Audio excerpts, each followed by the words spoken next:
सभापति आदिवासी जनजाति महासङ्घका सभापतिज्यू, पूर्व मन्त्री मेरा मित्र दिलमान पाखरिनज्यू, चैतन्य सुब्बाजी हुनुहुन्छ, अरू थुप्रै थुप्रै साथीहरू देखिरहेको छु। सबैलाई हार्दिक जय नेपाल।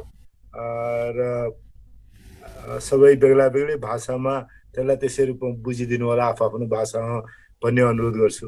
सबभन्दा पहिले अहिलेको संविधान, नेपालको संविधानबाटै जान चाहन्छु कि लामो सङ्घर्ष, विचार विमर्श र समाजको उत्थानको प्रतिबिम्बको दस्तावेज हो।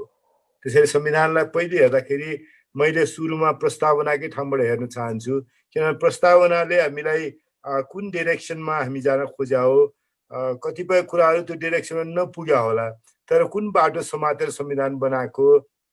हामीले 2006 सालमा बिपी कोइरालाले नेपाली जनतालाई आह्वान गर्नुभयो कि जनता क्रान्तिमा आउनुहोस्। क्रान्तिपछि हामी राणाशाहीको अन्त्य पछाडि नेपाली जनताका प्रतिनिधिले बनेको संविधान परिषद वा सभाबाट नेपालको संविधान बनाउँछौँ भनेर त्यो प्रण गरे पछाडिदेखिको सङ्घर्षबाट उकाली ओह्राली हो। कतिपय समयमा हामीले पनि संविधान सभा तत्कालै प्राप्त हुन नसक्ने हुँदा चाहिँ निर्वाचनको माध्यमबाट लोकतन्त्रलाई अझ, प्रजातन्त्रलाई अझ विस्तारित बनाउँदै लिएर जाने बाटोमा पनि केही सम्झौताहरू गरेरै आएको हो। तर बेसिक एस्पिरेसन 6 सालदेखिको एस्पिरेसन, सुशील कोइराला प्रधानमन्त्री छँदा म पनि त्यो बेला सरकारमा पनि थिएँ, त्यो बेला काम गर्न पाइयो।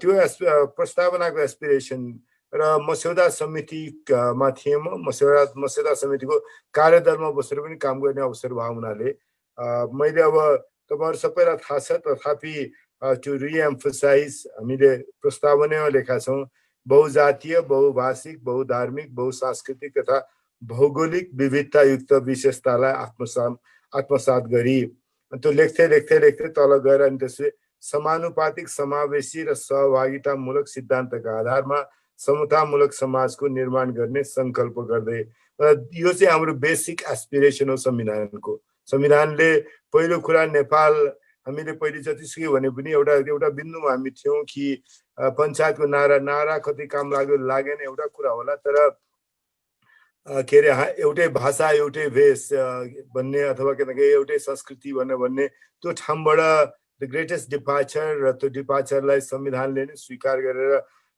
र सदाकालका लागि नेपाल चाहिँ बहुजातीय, बहुभाषिक, बहुधार्मिक, बहुसांस्कृतिक र त्यसमा थप एउटा साइड चाहिँ भन्दाखेरि भौगोलिक विविधता युक्त विशेषतालाई आत्मसात गर्ने भनेको छौँ। त्यो गर्ने त के भन्दाखेरि समानुपातिक, समावेशी र सहभागितामूलक सिद्धान्त, पार्टिसिपेसनको र समानुपातिक समावेशी सिद्धान्तको। अघि समावेशी मात्रै हुँदाखेरिको झन्झट बारेमा दिलमानजीले भन्नुभएको छ, म त्यसलाई दोहोऱ्याउनु छैन। दिलमानजीको प्रस्तुति मैले नै अनुरोध गरेँ कि अगाडि दिलमानजीको राखिदिनुहोस् भनेर, त्यो भएपछि मलाई अलिकति सजिलो, त्यो कतिपय कुराहरू उहाँले भनिसकेपछि मलाई ती कुराहरू दोहोऱ्याएर काङ्ग्रेसले गरा अथवा जनजाति, आदिवासी जनजातिको उत्थानको नेपालको इतिहासमा सरकारको अथवा काङ्ग्रेसको सरकारको अथवा समग्र रूपमा उत्थानको लागि के काम भयो, कसरी भयो, के पाइलाहरू चाल्यौँ भन्ने कुरा उहाँको प्रस्तुतिबाट पनि सहज हुन्छ भनेर पनि मैले उहाँलाई अनुरोध गरेँ हो। त्यसपछि मैले यो प्रस्तावना पढिसकेपछि तपाईँहरूसँग मूलतः कुरा गर्न के चाहन्छु भन्दा, अब यो एस्पिरेसन कहाँदेखि आयो त भन्दा, अब हामीले संविधान बनाउने क्रममा अर्को विषय के गर्यौँ भन्दाखेरि कसरी यो बाटोमा अगाडि जान सकिन्छ त भन्दा, पहिले प्रतिनिधित्वको विषय प्रमुख हो। प्रतिनिधित्व चाहिँ फर्स्ट स्टेपका लागि नै हो। त्यसले के भन्दाखेरि मिन्स हुनसक्छ, एन्ड त होइन। एन्ड त के भन्दाखेरि अघि नै हामीले भन्यौँ नि त, समतामूलक समाजको निर्माण गर्ने सङ्कल्प। समतामूलक समाज पनि कस्तो भन्दाखेरि लोकतान्त्रिक मूल्य र मान्यतामा आधारित समाजप्रति प्रतिबद्ध रही सङ्घीय लोकतान्त्रिक गणतन्त्र शासन व्यवस्थाको माध्यमद्वारा दिगो शान्ति, सुशासन, विकास र समृद्धिको आकाङ्क्षा पुरा गर्न संविधान सभाबाट पारित गरी यो संविधान जारी गरेका छौँ भन्ने त्यो बेसिक एस्पिरेसन यो संविधान बनाउँदाखेरि हामी सबैको एस्पिरेसन हो। मलाई थाहा छ आदिवासी जनजाति आन्दोलनमा कहीँ अझ अहिले पनि यो संविधान पुगेन, यसलाई अझ थप अगाडि बढ्नुपर्छ भन्ने मान्यताहरू छन्। त्यसलाई मैले किनकि यी सबै झ्याल ढोकाहरू, विचारहरू सुन्दै जानुपर्छ र अगाडि कसरी बढ्ने बाटो खोज्दै जानुपर्छ भन्ने नै मान्यता राख्छु मैले। अब यसैको आधारबाट धारा 33 जसमा राज्यको जिम्मेवारी अथवा निर्देशक सिद्धान्त नीति र तिनलाई अनुगमन गर्ने 3 वर्षदेखि ती कामहरू कसरी भयो भन्ने अहिले राष्ट्रिय सभा र प्रतिनिधि सभाको संयुक्त समिति छ। यी सबै कामलाई अनुगमन गर्ने मौलिक हक अधिकारको के अवस्था छ, राज्यको निर्देशक सिद्धान्तको कार्यान्वयनको के अवस्था छ भने त्यो समितिमा पनि बसेर काम गरिरहेको छु मैले। त्यसमा अब इकोनोमिक र सोसल ब्याकवर्डनेस, आर्थिक र सामाजिक पछौटेपनलाई मूलतः त्यो आदिवासी जनजाति समुदायमा रहेकोलाई कसरी अन्त गर्न सकिन्छ त्यसलाई सिधा प्रष्ट रूपमा संविधानले त्यो अन्त गर्नुपर्छ, सबैलाई बराबरीको बाटोमा लिएर जान सक्नुपर्छ। त्यो हाम्रो एस्पिरेसन हो भने संविधानले हाम्रो एस्पिरेसन चाहिँ क्लियरली राखेको छ। म त्यतातर्फ अलिकति मैले त्यो राख्ने कुरा गरेँ। अब प्रतिनिधित्वको विषयमा कुरा गर्दाखेरि मैले यहाँसँग अनुरोध के गर्न चाहन्छु भन्दाखेरि हामीले एउटा निर्वाचन मिश्रित निर्वाचन प्रणालीको सिद्धान्तलाई स्वीकार गर्यौँ। मिश्रित निर्वाचन प्रणालीको सिद्धान्तलाई स्वीकार किन गर्यौँ भन्दाखेरि अघि नै पनि साथीहरूले भन्नुभयो किनकि निर्वाचित हुने क्रममा जस्तो हुन्छ आदिवासी जनजातिको डेन्सिटी, बसोबासको डेन्सिटीले उसको निर्वाचित हुन सक्ने सम्भावनालाई प्रभावित गर्छ। जस्तो आदिवासी जनजाति मध्ये पनि लिम्बूहरू सघन रूपमा एक ठाउँमा बसोबास गर्नुभएको छ। पूर्वको पहाडमा लिम्बूहरूले कम्पिटिसनको चुनावमा जितेर आउने, जस्तो ताप्लेजुङमा होला, पाँचथरमा होला अथवा तेह्रथुममा होला केही सम्भावना अलिकति सघन रूपको छ। धनकुटामा आइपुग्दा चाहिँ राईहरूको लिम्बूहरूको दुवै थरीको बसोबासमा हुनाले बसोबास छ अनि अरूहरूको पनि छ। त्यसरी तर जहाँ अलिकति छरिएर बस्या हुन्छ, जस्तो निकै ठुलो सङ्ख्यामा मगरहरू छरिएर बस्नु भएको छ, निकै ठुलो सङ्ख्यामा गुरुङहरू छरिएर बस्नु भएको छ। सबभन्दा बढी छरिएर बसेको समुदाय आदिवासी जनजातिमा पनि गुरुङ देखिन्छ। गुरुङ कन्सन्ट्रेटेड किनकि गण्डकी प्रदेशमा केही ठाउँमा होला तर बढी छरिएर बस्छ। त्यसैले सिधा प्रतिस्पर्धाको चुनावमा त्यहाँ जुन जातको, जातिको, भाषाको, भेषको, संस्कृतिको एकातर्फ, अर्कोतर्फ टाठा बाठा इत्यादिको उपस्थितिका कारणले पनि डाइरेक्ट इलेक्टिबिलिटीको सम्भावना कम हुन्छ भन्ने कुरालाई स्वीकार गर्दै मिश्रित निर्वाचन प्रणाली अङ्गीकार गरेको। मिश्रित निर्वाचन प्रणालीमा प्रत्यक्ष निर्वाचन हुने 60% र समानुपातिक आधारबाट निर्वाचित हुने 40% हामीले प्रदेशमा र हामीले केन्द्रको प्रतिनिधि सभामा यो सिद्धान्तलाई स्वीकार गरेका छौँ। समानुपातिकमा जस्तो देशको समानुपातिक कसरी प्रतिनिधित्व हुन्छ भन्दाखेरि देशको जनसङ्ख्याको बनोटको आधारबाट मूलतः 8वटा ग्रुपमा हामीले छुट्याएका छौँ संविधानले नै। दलित, मधेसी, खसारीय, पिछडिएको क्षेत्र, मुस्लिम, थारू, महिला, आदिवासी जनजाति र आदिवासी जनजाति समुदायमा चाहिँ अर्को इन्ट्रेस्टको ओभरल्यापको विषय के भन्छ, महिलाहरू पनि आदिवासी जनजाति मध्ये आधी महिलाहरू हुनुहुन्छ। आदिवासी जनजाति मध्ये पनि एउटा राम्रै सङ्ख्यामा अल्पसङ्ख्यकहरू हुनुहुन्छ जसको इलेक्टिबिलिटीको सम्भावनाको कुरा जहिले पनि पछिसम्म पनि हाम्रा लागि त्यो एउटा चुनौतीको विषय रहन्छ जसलाई सम्बोधन गर्नुपर्ने हुन्छ। अब त्यो बाहेक अब अघि पनि एउटा कुरा उठाएको थियो, आदिवासी जनजाति समुदायमा पनि मधेसी आदिवासी जनजाति समुदाय चाहिँ छुट्याएर अलग्गै राखेका हुनाले अब मधेसमा जस्तो म मोरङको मान्छे, मेरो निर्वाचन क्षेत्र जहाँबाट म चुनाव जितेँ निकै सघन बसोबास राजवंशीहरूको, ताजपुरियाहरूको सघन बसोबास छ। माथि पहाडिया आदिवासी जनजातिको छ, अलिकति तलतिर चाहिँ मधेसी आदिवासी जनजातिको छ। मधेसी समुदाय 2/3 उपस्थिति छ। त्यसमा पनि सन्थालहरूको असाध्यै ठुलो सघन उपस्थिति भएको निर्वाचन क्षेत्रबाट म प्रतिनिधि भएर आएको। मैले यो कुरा किन उठाएको भन्दाखेरि त्यसैले जनसङ्ख्याको बनोटको आधारबाट निर्वाचन हुनुपर्छ भन्ने। अब जनसङ्ख्याको बनोटको कुरा चाहिँ हामीले स्थानीय तहमा जाँदाखेरि चाहिँ खालि महिला 5 जना प्रतिनिधि मध्ये 2 जना महिला हुनुपर्छ, 2 जना मध्ये 1 जना दलित समुदायको महिला र 1 जना बाँकी सबै महिलाहरू मध्येबाट भन्ने व्यवस्था त राख्यौँ। त्यो बाहेक अरू चाहिँ तोकेर राखेका छैनौँ। यसकारण कि 753वटा गाउँमा नगरमा पुग्दाखेरि अथवा 6743 गाउँ या नगरमा पुग्दाखेरि अलिकति हाम्रो कन्सन्ट्रेसन चाहिँ जातिको कन्सन्ट्रेसन अलिकति वार्डको तहमा 6743 को वार्डको तहमा जाँदाखेरि चाहिँ त्यत्रो ठुलो मिश्रित बसोबास देखिन्न जति देशमा मिश्रित बसोबास हुन्छ। हामी देशको रूपबाट भन्ने हो भने अब कसरी डिफाइन गर्ने भन्ने क्वेसन छ। डिफाइन गर्ने कुरामा कसैले मोटो रूपमा आदिवासी जनजातिलाई एक ठाउँमा राखेर डिफाइन गरेर हुन्छ, कसैले आदिवासी जनजातिमा थारू मधेसी अरू आदिवासी जनजाति समेत एक ठाउँमा राखेर डिफाइन गरेर हुन्छ। अब कसैले फेरि त्यसमा पनि छुट्याएर सेता मगुरालीको आफ्नो के अरे डोमिनेन्सको एरिया, लिम्बूको, राईको, त्यस पछाडि के भन्छ तामाङहरूको, त्यसपछि गुरुङहरूको, त्यसपछि मगरहरूको, त्यस पछाडि यसरी छुट्याउँदै लग्ने खाले पनि अनि शेर्पाहरूको बिचमा सघन बसोबास भएको खाले पनि लिएर गएको छ। तर कसरी यसलाई ग्रुपमा राख्नु चाहिँ एउटा त्यो विषय पनि होला। तर हामीले त्यसैले पछि अब एउटा आदिवासी जनजाति र एउटा म जस्तो के अरे पहाडे बाहुन जो पहाडबाट झरेर तराईमा बसोबास गरेका छ, तराईमा पनि विराटनगर जस्तो ठाउँमा अब हामी के अरे चाँडै तल झऱ्यौँ, झन्डै 100 वर्ष भयो। 100 वर्षदेखि हामी धनकुटा छोडेर, धनकुटा पुरै नछोडे पनि धनकुटाबाट धरान र विराटनगरको बसोबास गऱ्यौँ। र मैले देखेको दुईटा चिज, एउटा मोबिलिटी, हामी त्यहाँबाट तल झर्या हुनाले के अरे पारिवारिक समृद्धिका लागि अझ थप अवसरहरू सृजना भयो होला। त्यसैले म जहिले पनि एउटा मोबिलिटी गतिशीलताको पक्षमा चाहिँ जहिले पनि उभिनुपर्छ भन्ने एउटा लाग्छ। म त्यतातर्फ अहिले गएन, पछि कुराकानी भयो भने त्यता जाउँला। अब यही मूल सिद्धान्तलाई स्वीकार गरेर हामीले अब मैले एउटा कुरा भन्नै पर्छ, नेपालको अन्तरिम संविधानमा पनि समानुपातिक निर्वाचन प्रणालीको मेरै अलिकति ढङ्ग यो सब मोडलहरू म्याथको गर्ने भए हुनाले पर्सेन्टेज निकाल्ने भए पहिलो मैले नै जनसङ्ख्याको आधारबाट पर्सेन्टेज निकालेर अन्तरिम संविधानमा पनि लेख्या हो, अहिलेको संविधानमा पनि गरेर अहिले निर्वाचन आयोगले 7 वटा प्रदेशको जनसङ्ख्याको बनाउँदाखेरि पनि होमवर्क मैले नै गरेर उहाँहरूलाई बुझाएपछि अनि उहाँहरूसँग बसेर टुङ्गो गरेर खालि मेरो एउटा मात्रै फरक के हो भन्दाखेरि जुन ग्रुपहरू डिभाइड गर्ने कुरा हो भने मैले चाहिँ अलिकति ग्रुप चाहिँ ओभरल्यापिङ ग्रुप हुनुपर्छ। त्यसले गर्दाखेरि चाहिँ अधिकार अलिकति एसर्ट गर्नलाई सजिलो हुन्छ भन्ने लाग्छ। जस्तो पहिले हामीले मधेसी एउटा पहिचान समुदाय बनाएको थियौँ, अर्को आदिवासी जनजाति बनाएको थियौँ। आदिवासी जनजाति र मधेसी बनाउँदाखेरि एउटा ओभरल्याप के थियो भन्दाखेरि मधेसी समुदाय मध्येको आदिवासी जनजाति समुदायबाट पनि आउन सक्थ्यो, मधेसी समुदायबाट पनि आउन सक्थ्यो।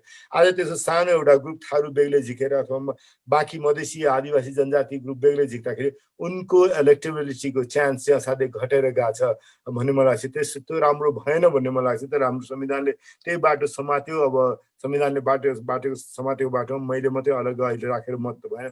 अनि हाम्रो पार्टीको विधान बनाउने बेलामा पनि विधान बनाउने एउटा मुख्य यही यो पार्ट चाहिँ कसरी कमिटीहरू बनाउने भन्ने कुराको मुख्य जिम्मेवारी मलाई नै फ्रेम गर्नुभएको थियो र मैले हरेक तहमा 1/3 महिलाको उपस्थिति ग्यारेन्टी गर्ने हाम्रो संविधानको जुन छ र अर्को 60% प्रत्यक्ष निर्वाचन गर्ने जोसुकै आए पनि हुन्छ, 40%मा त्यहाँको जनसङ्ख्याको बनोटमा। जस्तो हामीले वार्डमा गयौँ भने वार्डको जनसङ्ख्याको बनोटबाट अनुसार प्रतिनिधित्व हुन्छ।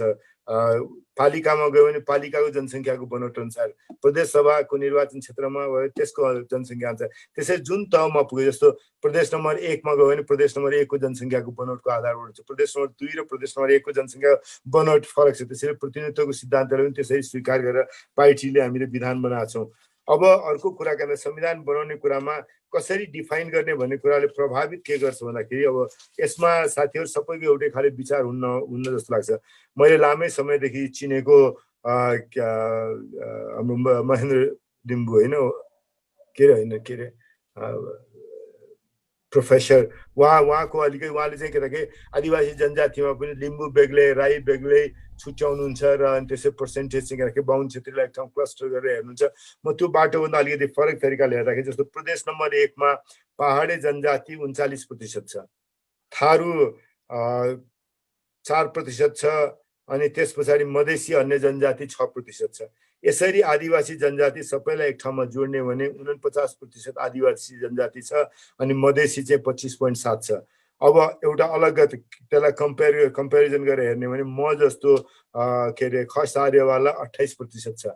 भने प्रदेशको बनोटको विषयमा मूलतः के भन्दाखेरि 1 नम्बर प्रदेश, 3 नम्बर प्रदेश, 4 नम्बर प्रदेश र चाहिँ आदिवासी जनजाति सबैभन्दा लार्जेस्ट ग्रुप भएको र 2 नम्बर र 5 नम्बर मधेसी समुदाय सबभन्दा लार्जेस्ट ग्रुप भएको र 6 र 7 मात्रै पश्चिममा। त्यहाँ त कुनै पनि तरिकाले अरू हुन सक्दैन थियो। सघन रूपमा क्षेत्रीहरूको बसोबास भएको, तर क्षेत्रीहरू पनि भौगोलिक रूपले पछाडि परेको ठाउँ हो। त्यसैले हामीले संविधानमा पनि त्यो एउटा विशेषता, भौगोलिक विशेषतालाई पनि राखेका छौँ हामीले। त्यस्तै के भन्दाखेरि प्रदेश नम्बर 2मा मधेसी समुदायको 86.6% छ। प्रदेश नम्बर 3मा हेर्ने भने पहाडी आदिवासी जनजातिको 52.6 छ। के अरे अरू आदिवासी जनजाति जोड्ने भने 54% नाग्छ। 4 नम्बरमा पहाडी आदिवासी जनजातिको 42% छ। अरू आदिवासी जनजाति जोड्नु हो भने 43% हुन्छ। त्यसै गरी 5 नम्बर प्रदेशमा 40.7% मधेसीको छ, 34.9 जनजातिको छ। यहाँ चाहिँ ओभरल्याप छ है। मधेसी जनजाति र मधेसीमा दुवैतिर जनजाति, मधेसी जनजातिहरू चाहिँ दुवैतिर जोडिया छन्। त्यसो मधेसी जनजाति 5 नम्बर प्रदेशमा मधेसी जनजातिहरू 5 नम्बर प्रदेशमा निकै सघन रूपमै बसोबास छ। त्यसैले डबल काउन्टिङ जस्तो देखाए। 75% नै त्यो हो त भन्दा होइन। पहाडी खसारीहरूको झन्डै 29% छ 5 नम्बर, बाँकी 70% मात्रै त्यतातर्फ कुरा हो।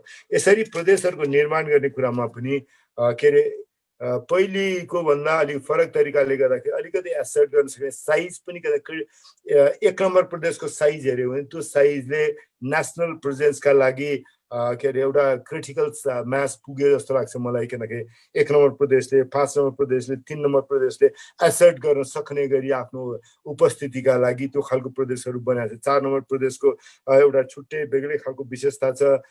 टुरिज्मको सम्भावना, पोखराको सम्भावनाले गर्दाखेरि त्यो प्रदेशको पनि असाध्यै बलियो उपस्थिति। त्यसरी एउटा प्रदेशको इकोनोमिक भाइबिलिटीको कुरा र प्रदेशले आफूलाई नेसनल प्रेजेन्समा लिएर जान सक्ने कुरा र त्यो प्रदेशहरूको निर्माण गर्ने कुरामा पुरानो भने जस्तो खसारेको के अरे स्ट्रक्चरल एडभान्टेज लाई चाहिँ के भन्दाखेरि अलिकति कम गरेर त्यो प्रदेश त्यो उनको एडभान्टेजलाई कम गरेपछि मात्रै हामीले समतामूलक समाजमा जान सक्छौँ भन्ने सिद्धान्तलाई स्वीकार गरिकन गरिया छ। त्यसैले अब त्योतर्फ म फेरि एकछिन गइन अब यतातिर आएँ।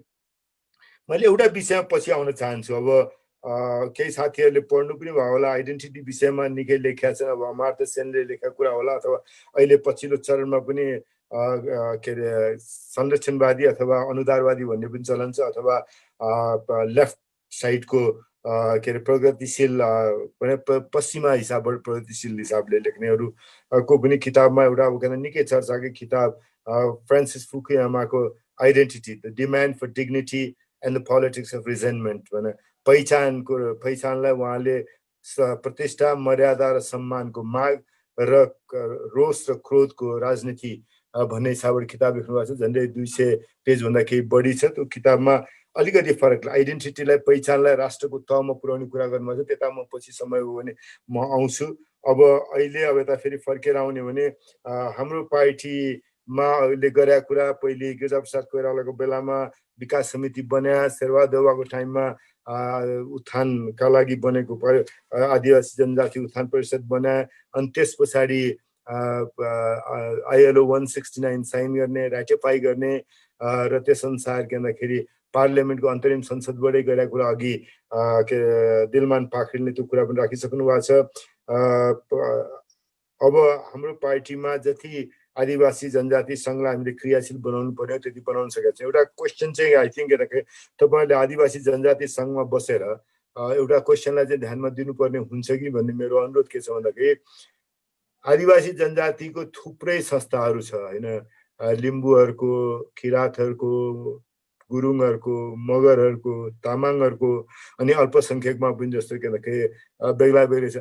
यो सबैलाई एउटा छातामा आदिवासी जनजाति सङ्घले गरे जस्तै हामीहरू पनि हाम्रा पार्टीका संस्थाहरूमा एउटा साइज हुन्छ, नभए निकै सानो साइजको उपस्थिति मात्रै हो। लिम्बूहरूको मात्रै बेग्लै संस्था हुँदाखेरि त्यसको राष्ट्रिय काङ्ग्रेसको राजनीतिमा प्रभावित पार्न सक्ने साइज सानो हुन्छ। त्यसै कसरी कोएलिस गर्ने, एक ठाउँमा जोड्ने आदिवासी जनजातिको कमन एस्पिरेसन भनेको किनकि अघि नै पनि कुरा भाषाको एस्पिरेसन कमन एस्पिरेसन हो आदिवासी जनजातिको। किन मूलत नेपाली भाषा बाहेकको अरू भाषाको कुरा गर्ने भने केही तराईमा बोलिने केही भाषा छन्, ती भाषालाई छोड्ने र नेपाली भाषालाई छोड्ने, मूलत आदिवासी जनजाति समुदायका बेग्ला बेग्लै भाषाहरू हाम्रो के भन्दाखेरि एसेटको लागि हो। अर्को इन्डिजिनस के भन्दाखेरि नलेजको, स्किलको अथवा टेक्नोलोजीको के अरे जसरी हामीले अहिलेसम्म त्यो परम्पराहरूलाई जोगाउने कुरा गरेका छौँ त्यसमा त्यसको पनि कमन एस्पिरेसन आदिवासी जनजातिको एक ठाउँ हुन्छ त्यसलाई कसरी कोयालेस गरेर एउटा क्रिटिकल मास डेभलप गर्ने त्यतातर्फ सोच्नुपर्ने हुन्छ जस्तो लाग्छ मलाई।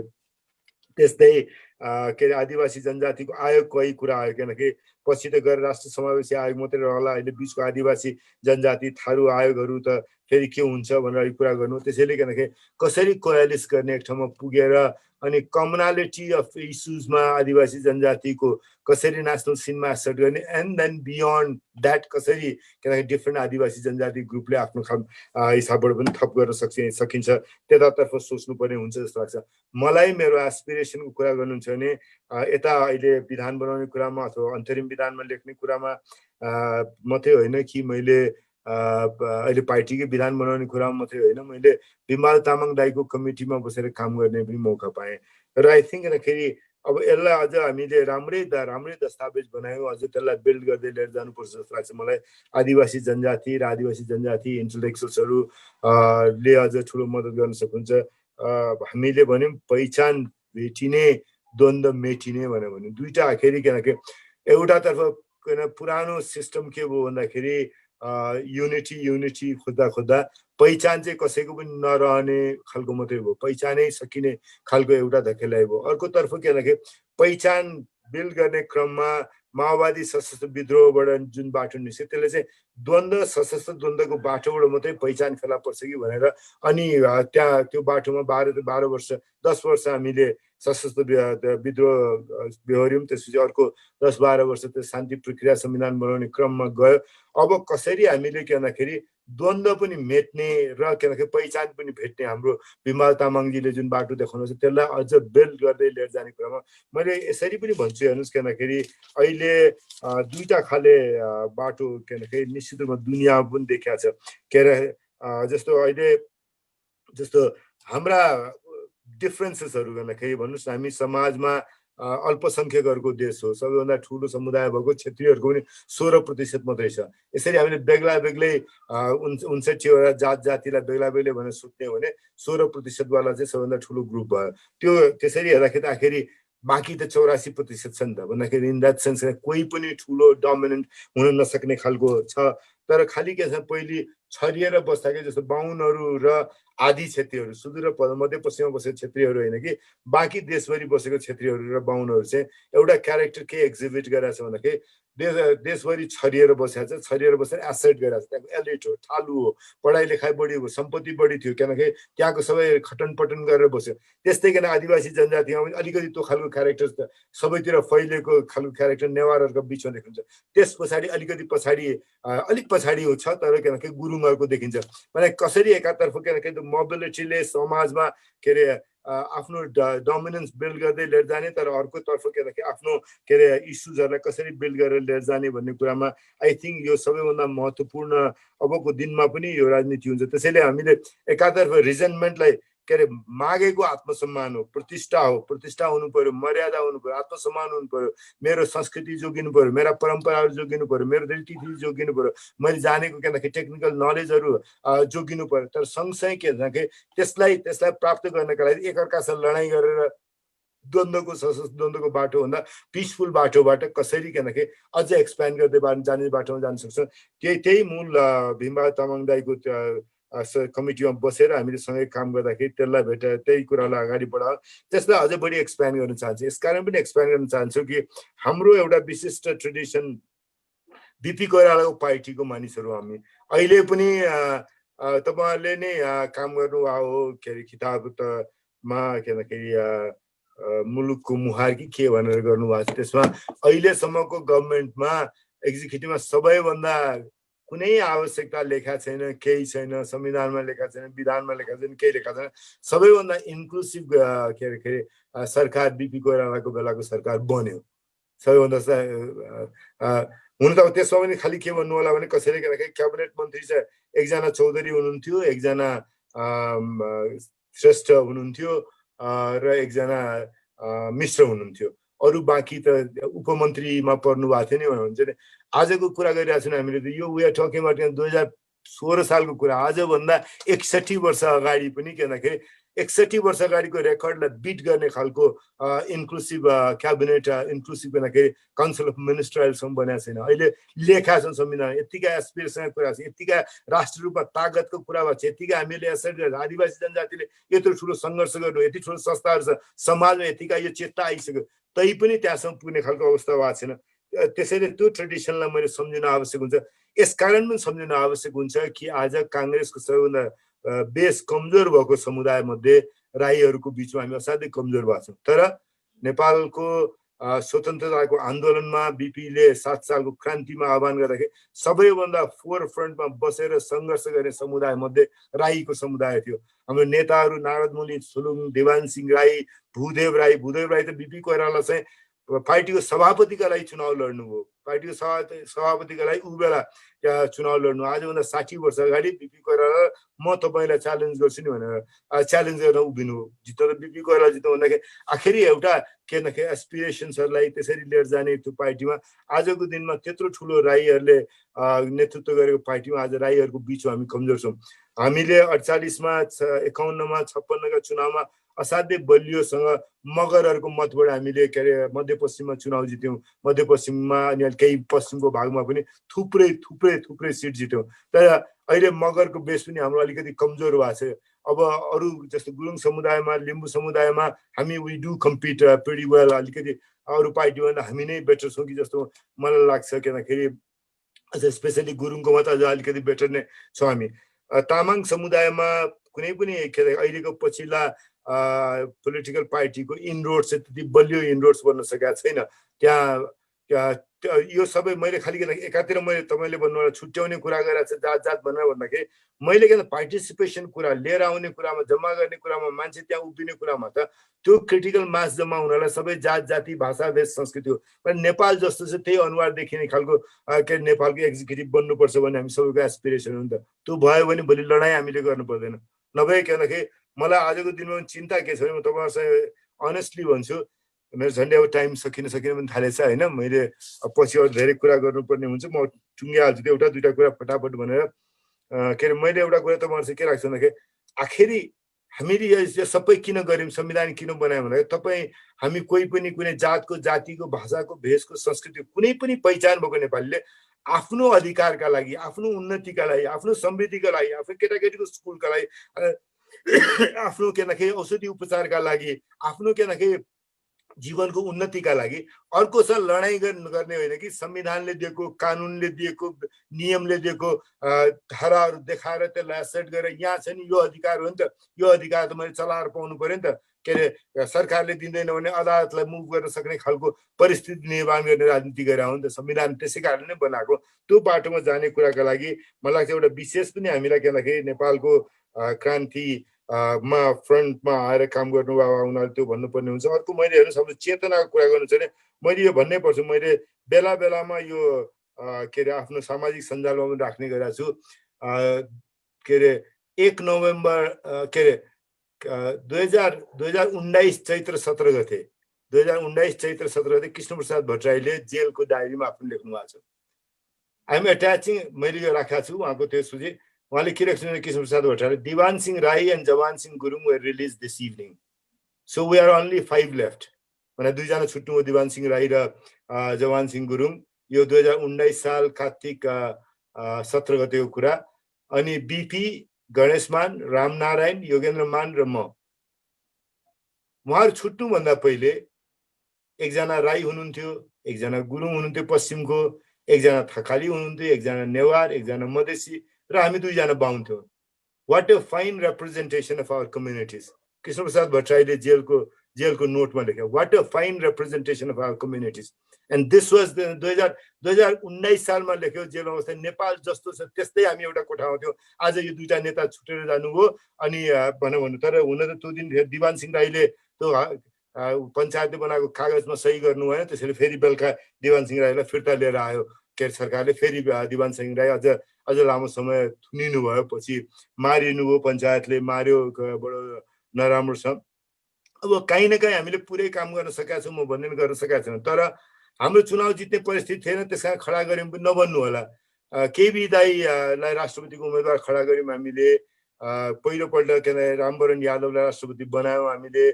मधेसी समुदायको एस्पिरेसन त्यतिखेर मधेसमा चर्को लडाइँ झगडा मारामारीको थियो, के अरे देशलाई पनि एकताबद्ध बनाउनु पर्ने थियो, त्यहाँको लडाइँ मारामारीलाई पनि कम गर्नुपर्ने थियो। पछि केही देवान सिंह राईकी छोरी लक्ष्मी राष्ट्रपतिको उम्मेदवार हुनु, कमसेकम उम्मेदवारी हुँदाखेरि कमसेकम राष्ट्रिय पहिचान बनोस् भन्ने पनि एउटा त्यो एस्पिरेसन हो। अब मैले आफूले व्यक्तिगत रूपमा हेर्नुहोस् मेरो काम गर्ने स्टाइलमा अब मैले खालि एउटा के भन्छ, म संस्कृति मन्त्री भएँ। संस्कृति मन्त्री हुँदाखेरि मलाई 3वटा प्रतिष्ठानको नियुक्ति गर्ने मुख्य मान्छे म थिएँ। भन्दाखेरि प्रज्ञा प्रतिष्ठान एउटा थियो पहिले, त्यो छुटेर 3टा हो। के अरे एउटा सङ्गीत नाट्य प्रतिष्ठान, एउटा ललित कला प्रतिष्ठान, एउटा मूल प्रतिष्ठान। त्यसमा 3 ठाउँमा मैले नेतृत्व मुख्यतः त्यहाँ आदिवासी जनजाति गरे। अमर गुरुङलाई सङ्गीत नाट्य प्रतिष्ठानको नियुक्त के अरे कुलपतिको नियुक्ति गरेँ। त्यस पछाडि किरण महानन्द ललित कला प्रतिष्ठानको बन्नुभयो र यता मूल प्रज्ञा प्रतिष्ठानको बैरागी दाई बैरागी खाइला बन्नुभयो।